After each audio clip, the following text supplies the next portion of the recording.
Spotify royalties in 2025 are still based on a stream share model. That means Spotify takes all the money you made from subscriptions and ads and then splits it based on how much of the total stream count your music has for that month.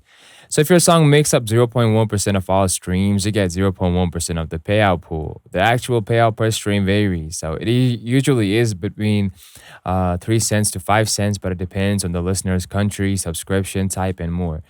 Your royalties don't come directly from Spotify. They're paid through your distributor or label, who might also take a cut. If you're independent, you'll get paid through whatever platform you use, like DistroKid, Tunecore, or CD Baby. To earn more, focus on value, more streams, more songs, and better engagement. Getting on playlists, especially algorithmic ones, boosts that massively. If this cleared things up, hit subscribe and drop a comment if you want me to break down other streaming platforms too. And like always, if you do have any questions, you drop them to us in the comments. I'll come back to you with an answer or a video that feels necessary. Until then, I'll catch up in the next video.